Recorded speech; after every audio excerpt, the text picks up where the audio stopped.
Yeah, if you told me your goal right now was to climb, then I would kind of recommend continuing to restrict your champion pool. But if you told me that you want to actually learn the game fundamentally, I think adding more champions is great. Also, like, there's a big difference between playing, like, let's say you play Misfortune every game, right? So you play MF in spots over here, which are like awesome MF angles. A lot of the time you play MF in like pretty unplayable games. If this was a scale of like good MF games versus bad MF games and it goes like from left to right, you probably end up playing something around here, right? And so Yeah, that's pretty accurate.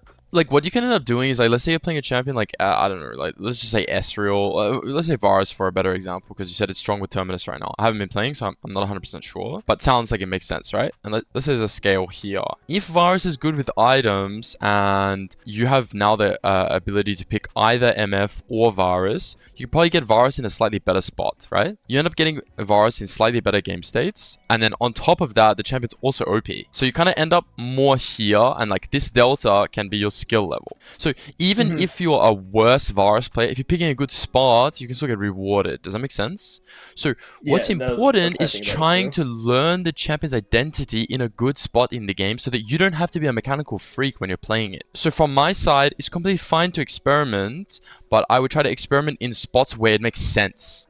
And then instead of trying to be like, hey, I'm going to play Varus and I'm going to solo kill this guy, try to play towards the champion's identity. Let's say enemy team is, they're playing fully engage, right? Good time to play Xayah, right? I have no idea how to play Xayah. Okay, that's fine. What does Xayah like to do? Well, try to get 3 feathers out before you use your root, right? Try to ulti their most critical spell. Like, and just stick towards the identity instead of like, hey, I'm going to play Xayah into a full dive comp and I'm going to try solo kill the guy so my ult's on cooldown next 2 minutes when Vi, Nocturne, whatever hits 6. It's like, it's terrible. Right? So when you're learning a new champion, play towards its identity. That's kind of my advice. Does that make sense? Pick in a good spot and play towards the champion's identity, okay? But yeah, kind of this game, I guess we can look at because it's non-MF related. Do you want to start with this one? Yeah, this game I definitely had more questions about, so... Okay. So I'm gonna ask you again. I know like it's kind of a hard question, but try to answer it. What's the biggest problem in your games right now you're trying to solve? And you don't have to tell me that you're even trying to solve it. Just what is coming up that's the biggest problem for you right now? Okay, so I guess the biggest reason I've been losing games is because I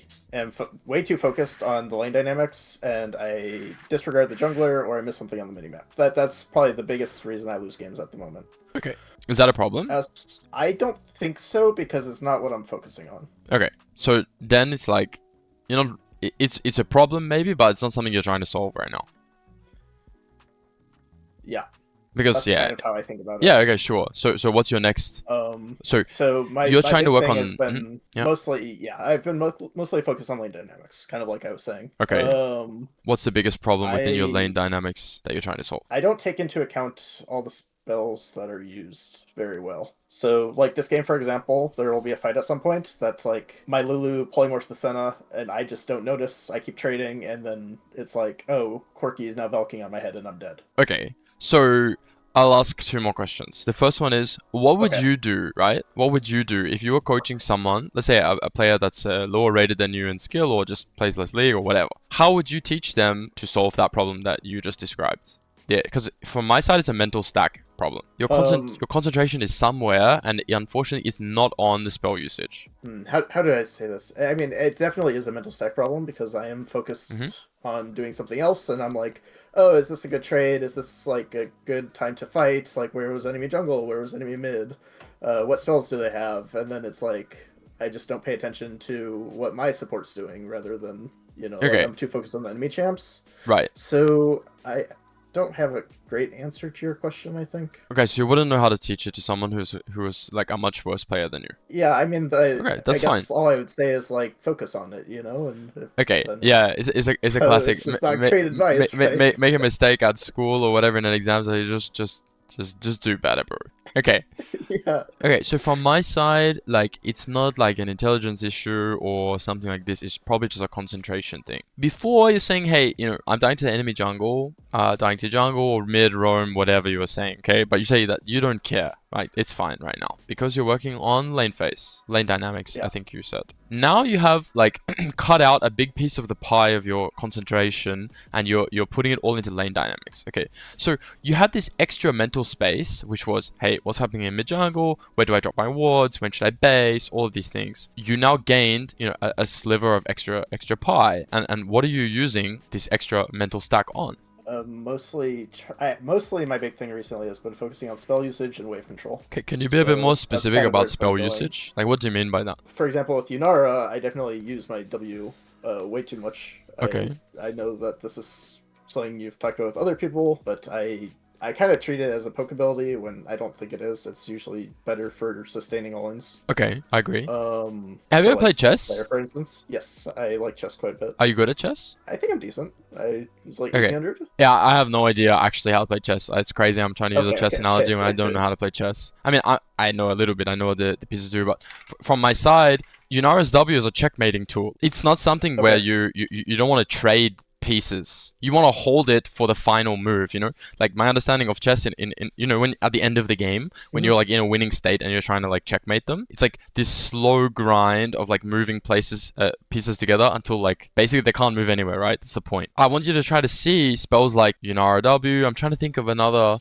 good example of this. I mean, you can think about it like Blitzcrank Hook, Elise E, in the sense that like by not throwing it, the enemy has to play a certain way. And once it's thrown, if it misses or you make a mistake, the piece dies. What you would get, the expected value of using Yunara's E is like, as you're saying, the amount of damage you get from it is quite low, but in some situations, there's no way for you to ever checkmate them anyway, so then it's fine to use the poke because you're not very mana hungry as a champion. All you need to understand to get better at doing it is your EV. Or it's like not an ADHD thing, but just a boredom thing. It could just be like, oh, I have button, therefore I click button, which happens to a lot of people, right? But I think just if you concentrate really hard on EV, or we can even talk about that as the session goes on, can be really useful for you. Okay, so spell usage. Okay, so what you told me so far is that you overuse W. Okay, so in the spots where you can use W, you might have to think a little bit more. Okay, but from what I understand right now, you're saying when I'm interacting with the enemy champions, I get like flustered. Like I'm missing information in the actual fight. Am I understanding that correctly?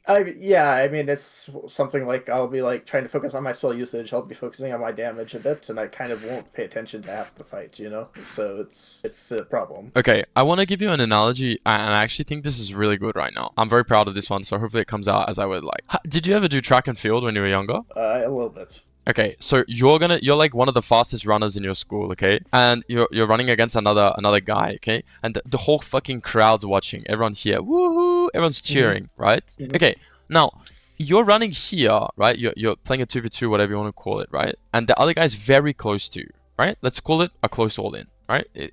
Neither player really knows if they win or lose. This happens a lot in competitive, by the way. A lot of the time, players don't know if they win or lose, but they play off logic sets to predict that it's likely that they might win. You're running against this other guy, and the only thing that you guys can't do is look at each other. If you look at this guy, you're going to slow down. If you look at this guy, you're going to slow down. So both of you have to be like, you know, the horse with the blinders. Just keep running, right? Okay, that makes sense. And right, what I'm trying to say right now is that you might be doing this by looking over, oh, I'm not sure if I win or lose. Oh, I'm not sure if it's good or not. We don't give a shit. When you play an all-in out and you're trying to get better at understanding how to play the lane dynamic, when you're in, you're in. And the only thing you do from there is trying to figure out how you can play it to the best of your ability. If you're using a huge component of your mental stack to figure out, is this good? You lose this percentage of execution on how to make it good.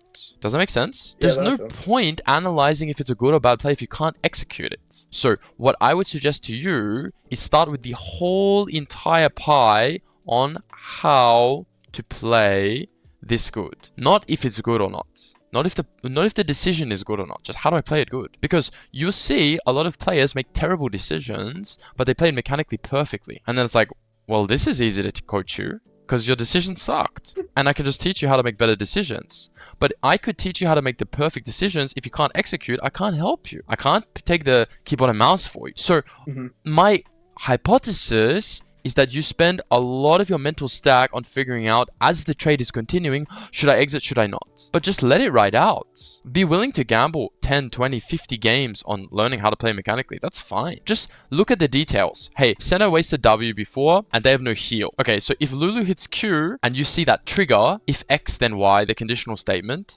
if he misses W, we just heal forward and send it. And don't think about if you win or lose, just go. If you can relieve yourself of the uncertainty of making the right choice or not, you'll play a lot better mechanically. I don't know if that's useful because we haven't been doing so much coaching recently, but it comes to mind. Feels like it might be correct. It's something I've been trying to... You had another coaching with a student where it was something along the lines of they were positioning themselves in a situation and they were kind of wishy-washy on if they win. I think it might have been the Latin American player that you coach. Yeah. One of his Israel games. Yeah. And he was kind of like clicking forward, clicking back, and he like clicked back during a trade that he won, and then he was like, "Oh wait, I'm winning," and then he was like trying to click forward again afterwards, and you're like, "It's too late." Like you have to understand that you're like strong at this time, and that you need to click forward if you think you're gonna like if you even want to entertain the fight, you need to be confident. Of course, and So, it's not stupid to take a losing fight. Does that make sense? What's stupid is to not learn from it. Of course, there's lots of stupid fights that you will see, and particularly when you start playing competitive, you'll see, as a coach or your teammate, like you'll see a lot of stupid fighting. Okay, a lot of just for the sake of it, right? But you as a player, I feel like you're more on the side of taking better decisions when you can. So my advice to you is actually kind of more the opposite, right? Like you're in a less common category of player that I teach. That I think actually you can benefit from learning how to squeeze a little bit more. And there's no like one style is not necessarily better than the other or whatever. It's just how people tend to learn, right? So like this one, for example, this W. Do you think it's good or bad W? And why? Well, the fact that I'm hesitating makes me sad. I thought it was okay at the time because Lulu hit the Q and that I could maybe try to get an auto, but and now the Corky queued, and I wasn't thinking about that as part of the process. And like, I could trade my W for his Q there, but I don't think that's necessarily a good trade. But that's not exactly how it goes in the sense that like your W and his Q are not a trade. The W was like this was like I get something and you get nothing, and now he got something back. So technically, it's not a trade. In my opinion, like as in you made a mistake to get hit by the Q, but these are actually independent events of each other. You understand what I'm saying? From my side, your W was good. Okay. And the reason why your W is good is for a few reasons. The first one is that the next period is going to be non-interactive. Enemy team doesn't want to fight you on this wave because it's a huge wave, right? So you're full mana, you're going to go river, probably drop a ward. If you have, go check Scuttle, check if the enemy jungle is doing Drake, even recall, but you have no gold. You have options, right? But you're not going to be here. I mean, you could decide to get plates if you felt safe. I don't know about jungle information. I haven't been paying attention. Here. Okay, so the point is there's a non-interactive period, which means what does that do for the range of times you can use your spell? It increases. If you have a mana regen and you're at full mana, the range in which you should use your spells is way higher, right? In terms of effective value, expected value, whatever you call it, right? Okay, so this W for me is good. Yeah, he got slowed by Lulu. Dude, it was an awesome W. Really good. Getting hit by the Q was independent.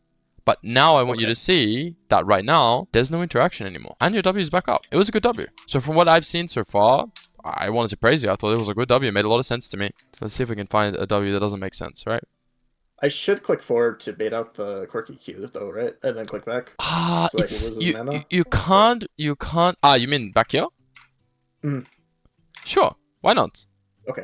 If you can tether on if you can burn someone's spell and avoid it, why would you not do that? It's like almost always good, right? Yeah, it's almost always good. You stepping forward here doesn't necessarily mean Corky will use Q. You know what I'm saying?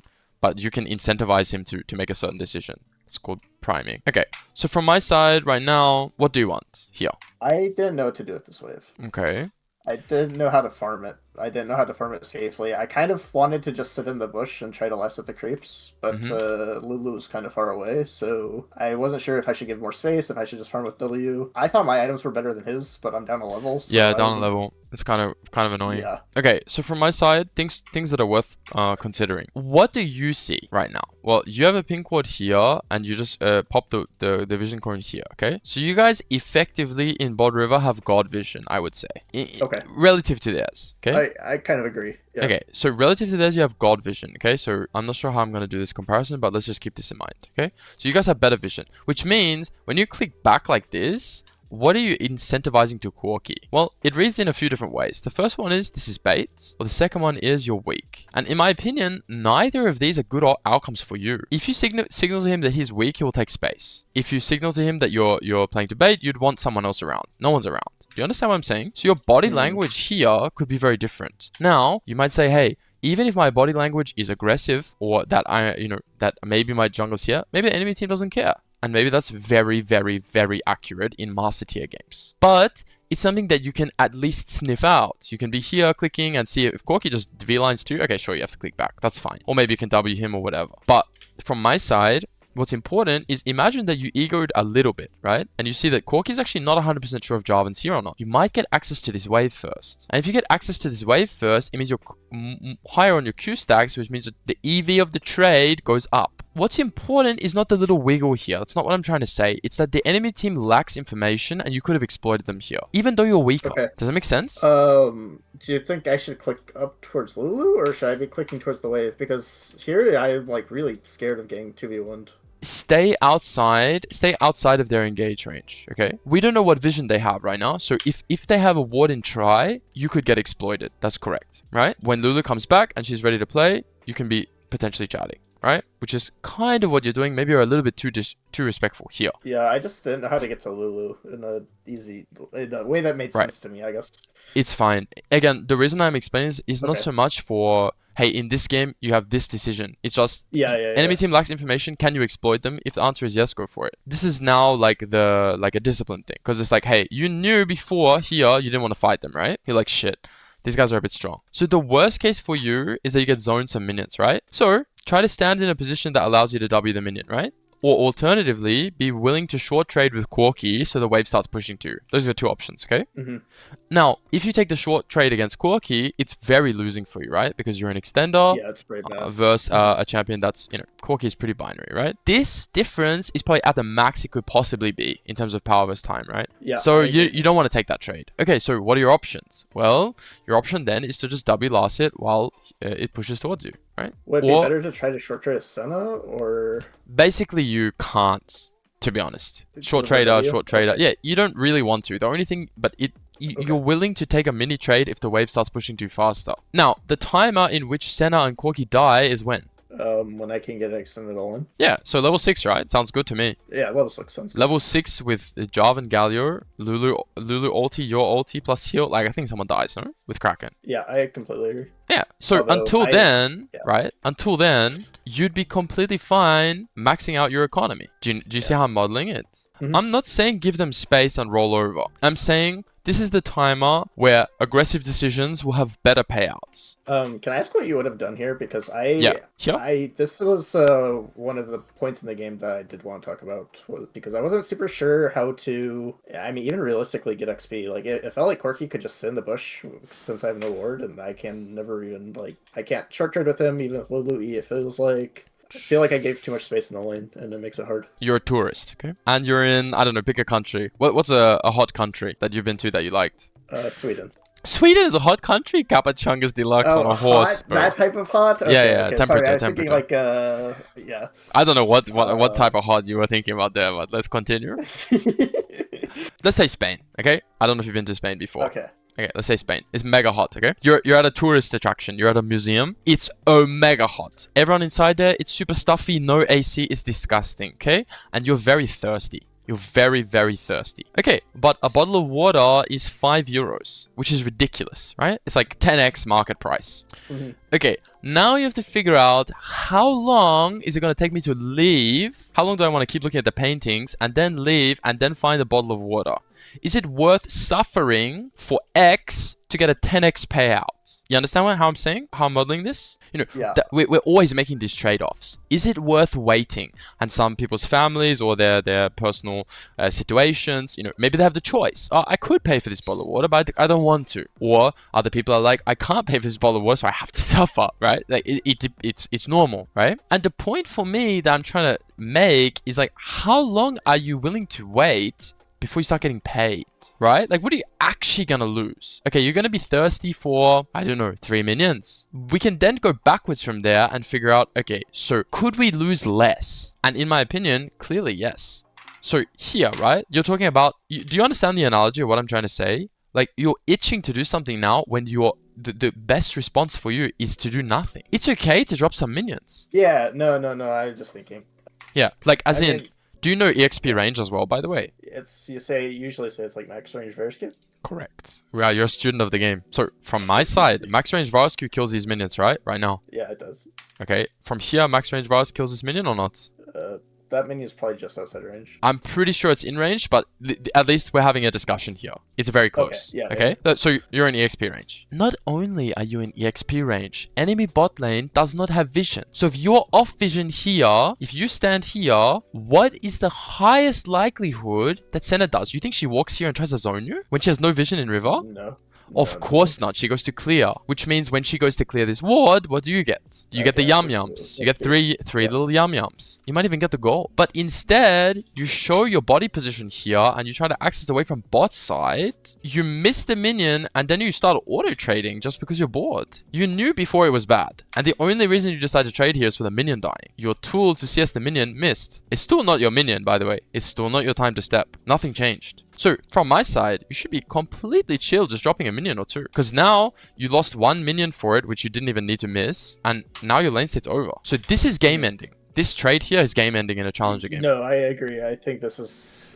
frankly, I think this is where I lost all my agency. Was this Oh, trade, of course. Right, your jungler's ready to play bot side soon. Jarvan and Galio are ready to play. You want to scale to your level 6 if possible. My point is your understanding of effective value is really off. And most players is. Like, this is an insanely difficult concept, but if you can get it right, it's really OP. And how do you build a case for expected value? It's just by using the parameters that you have in the game. What vision, what push, who's stronger, you know, what incentives would they have if I didn't show, if they did show, you know, these are things that you can think about, you know, in review. You don't have to think about it during the game. And now we have a level 6 Jarvan that is defending bot instead of attacking. And it's over, you know. GG. You got smurfed on the weak side. This is your payday here. Right? And you didn't get paid or pushed out. Yeah. So you're kind of cooked. Yeah. And it's a very difficult game for you from here. In my opinion, this is GG. It kind of looks like a discipline issue in the sense that you know, but you still do it. I was kind of thinking that maybe I could get extra entry with Corki, with Lulu being close by. Okay. I thought I would win if he couldn't Velk on my head, but it just wasn't true. But if that was truly your logic, wouldn't you have just fought them before here? Because Lulu... Not with Lulu this far away, no. But now. So for you, you're down to trade extended here as long as Lulu's with you, right? Okay, I agree with you if that's what you wanted to do. But what about Corki and Senna? Are they down to trade with you extended? If I was Corki, I would auto QE, and if for some reason you guys decide to all in, I just W backwards. And just wait 20 seconds for it to come back up. And you lost half your HP. Senna WQs and then E missed them out. The point is, for you, maybe an all-in is okay, but the enemy team should never let that happen because they have tools to disengage you. That's why you need level 6, because you can't keep the fight going until you have your ulti plus double slow, like non-ulti and then ulti W, right? Plus E. So from my side, like, I think it's fine. Like, I think you know what decision to make here. It just, for me, looks a little bit like lack of discipline. And if you didn't know that this is how the trade was going to go, it's fine. You learned something from it. But I really want you to see, if you are not on vision and you're standing here, the percentage chance that Senna plays to bully you basically drops to 0. Because a game theory optimal player will go to clear this vision. You see it? Yeah. So be careful what information you're giving to the enemy team by showing. And when you're losing something, try to figure out how you can lose the minimum. And usually by losing the minimum, that also includes your resource. If you are here and you lose 1 minion for 300 HP, it's not worth it, bro, you know? You listen to Kendrick Lamar? Do you know any Kendrick Lamar songs? No, I don't listen to any of them, sorry. So yesterday I was on the bus, right? And like more recently, I've been very interested in I've been speaking more English, right? Because I've been living in a lot of countries that don't speak English and it's been actually quite difficult for me. So I'm really curious right now to get better at English, okay? So I'm like listening to these songs, these rappy songs, and I'm reading the lyrics. And I'm trying to figure out what they're trying to say. Like, I'm trying to have a conversation with them. And anyway, one of the songs, shout out to Kendrick Lamar, How Much a Dollar Cost. It's a very interesting song. And, you know, he's talking about social and political issues and, you know, what's the value of money and that this person wants money from him, but he doesn't want to give it for the wrong reasons to a drug addict, whatever. You know what I mean? I don't know if I understood the song correctly. But the point is, how much a dollar cost? You need to start valuing things in the game and try to put real numbers on them. if that makes sense. It's not worth you losing HP for 1 million, you know? When as soon as you hit 6, you get that payoff. You know, that's by playing into your champion's identity. And this game looks completely different if you don't take that trade. And unfortunately, welcome to high elo League of Legends. Welcome. 1 mistake, 2 mistakes, game ends, you know? Although it's Master tier, so if I skip through, maybe things look different. Corki went first item Serpent's Fang. Absolutely phenomenal. If that trade in the next fight didn't happen, I think we're in an okay spot. But of course. Yeah, of course. But overall, it's a difficult game, right? Olaf looks like he's smurfing, so maybe you guys can win through side lane this game. No, he played well. I felt bad that I screwed up my side of it. No, you don't need to, like... But, that's the other thing, if you're being, like, let's say for lack of a better word, a little bit idiotic about your decisions, okay, yeah, maybe you should feel bad. If you're just making mistakes, it's fine, bro. Happens. Yeah, I've been more accepting of... it's okay. I don't want to say running down games, but yeah, that. But from my side, you're not running the game down. Yeah. Like, you're actually not. You're just making a mistake. And that's a huge difference, you know? Huge difference. But it doesn't get treated differently in the League of Legends community, particularly in solo queue. But I was also listening to a Dardoch interview, because I'm a big fan of Dardoch, but I know he's been pretty toxic in his teams in the past, and people have bad opinions of him or whatever, but he's a great player as well. And I actually think he's a good leader, but, you know, you have a lot of responsibility to be a leader to do it right, okay? Anyway, and he was talking about this, like, negativity creep on LCS. And I was thinking, well, this guy's really smart, you know. And he's talking about, hey, every time there's like hope for the NA region, they go internationally and they disappoint. People are getting used to getting that disappointment, right? Like double lift going and dashing into the victor on Lucian, you know. And that's where it all began, right? And now it's like, if a team that does well internationally, usually let's say C9, TL, something like that, does bad domestically, they're like the shit on someone's shoe. It's the same with T1 even. It's like, as time progresses, if people keep having these like results internationally, you know, how can we trust them? Every time there's any slight indicator that they're playing bad, we're gonna flame them, right? So I thought it was very interesting that he was saying, you know, as time progresses, the hope, like, people don't want to get let down, so they just say that these things are not working out. Does that make sense? So it's completely fine to make mistakes, you know, and also, you know, money 47, you're probably not going to queue into too many more times, you know. You can treat it more like a single player game. But the thing that's important is that you're making, you know, the best decisions that you possibly can. If you're behind in a game and you're just playing irrationally because of it, when you could win the game through your teammates, yeah, you probably should feel bad about it. Overall, if you're doing your best, like, yeah, don't worry too much about it. I think let's take a look at the other one. I make a really dumb mistake this game, but I think that I'm kind of curious. Damn, what your thoughts are. Dumb mistake. That's fucking harsh words. Why does my Jarvan have exhaust? I don't know, but we play the game, right? It's like playing like a mega aggressive lane setup and then taking exhaust is just like, makes no sense. All right. Giving push here was good, and I thought not queuing the wave was probably also good. Why? Because I don't think there's a world we ever try to fight level 1. Why? But because my Jarvan does not have a combo. Okay, so Jarvan... Okay, so level 1, your hypothesis is can't fight because Sup has, you know, a gap in spell. Okay, so what spell does Jarvan take level 1? Q or E, right? E. Okay, yeah. Sure. So E. What does E give? Attack speed and some damage and vision. Okay, so when would that spell be useful? As you said, 1, to get vision, to check, and the second one, in what? I usually just think of it as a poke spell, but I think if Pyke doesn't have Q and we can get extended trade on MF, it's probably pretty good. Okay, let's say Pyke and Jarvan are locked in a boxing arena, right?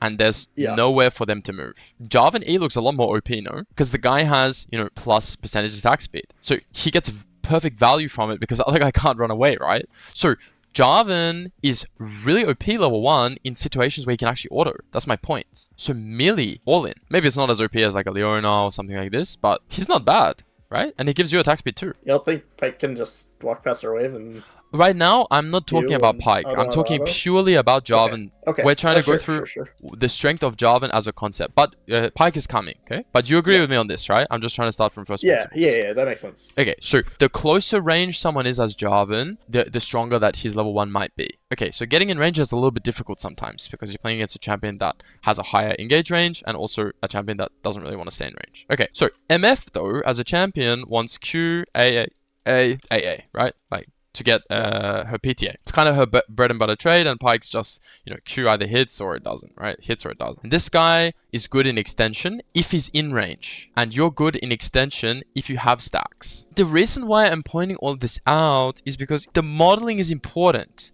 You saying level 1, hey, I thought it was good to let the wave push and not to Q the wave. It's like, yeah, but maybe no. And that's where skill matchups come into play. Okay, so for what I would do level 1 is, as the wave is coming in, I would Q the wave. But which part of the wave would I Q? The casters. Yeah, I'd always Q the casters, because if the enemy team wants to play for push, that's fine for me. But basically, what you're trying to do is, if you don't stack up your passive, you have to give. But here's the issue, okay? And you need to pay attention to this. If you right now didn't Q, you are now at your weakest available strength. Yep. And this guy's not in range, so he's at his weakest available strength. Do you know what Pyke should do? Should Q flash. Maybe not flash, but he should take the position, which means that you get zoned here. Yeah. So if you want to contest these minions, you actually have to fight. But you don't fight in the sense of hitting them. You fight by preparing a Cold War situation with I'm strong. Now, Jarvan should block the Pyke Q, and guess what happens? Jarvan gets pulled towards Pyke, MF's trying to do damage, Jarvan is exhausting this guy, and all of a sudden he's in range with you, with your 3+ passive stacks, and now you have push. So the dynamic of the lane changes based on your passive stacks, and Jarvan's ability to be in range. Do you understand?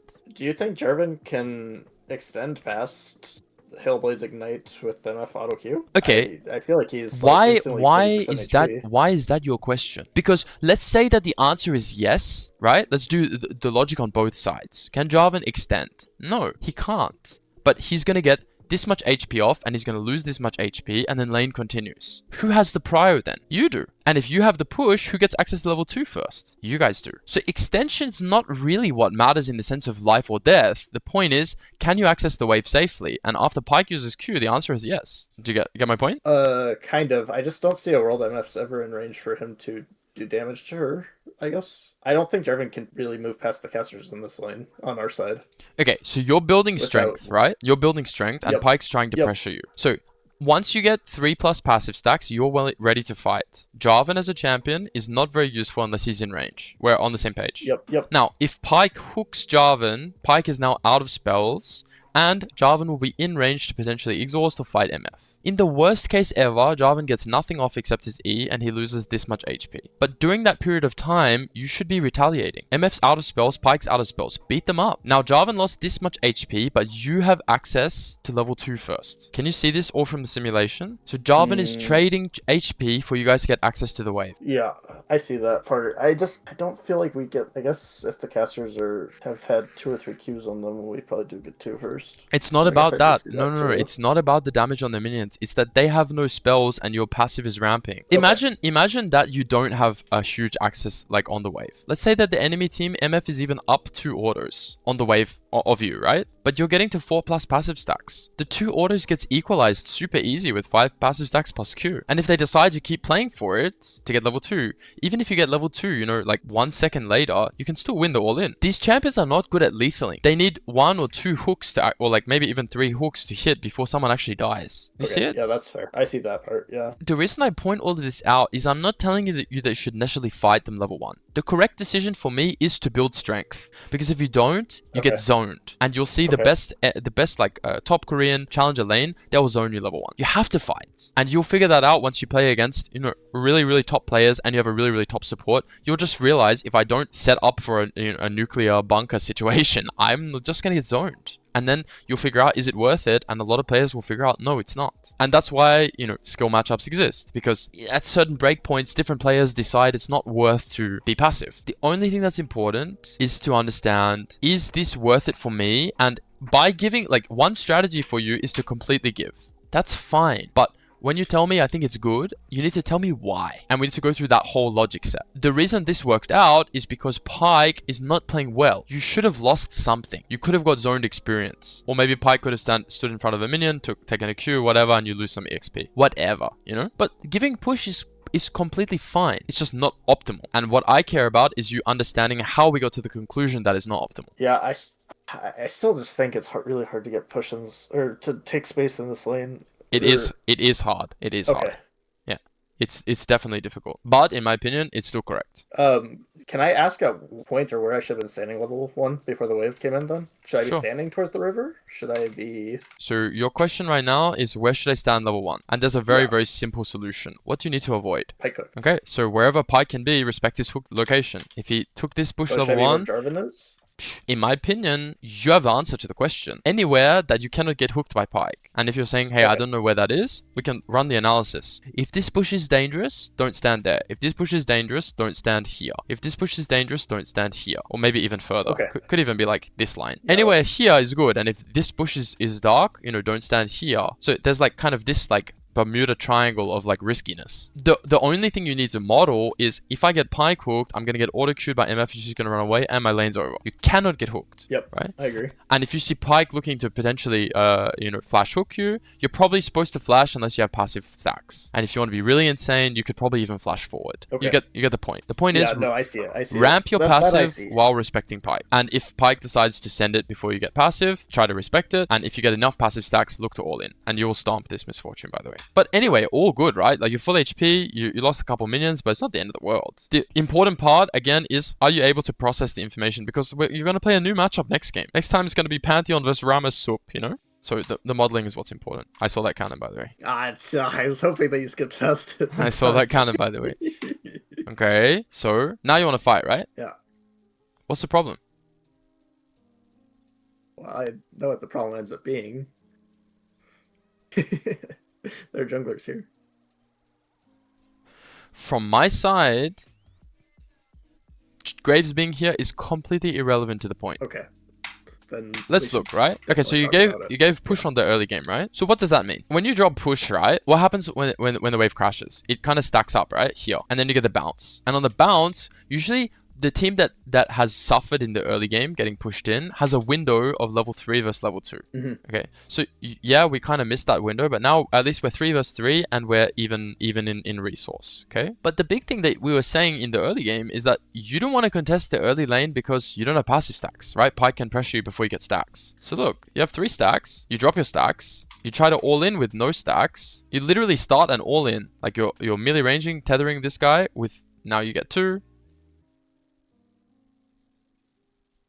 Now you're 4, now you're 5.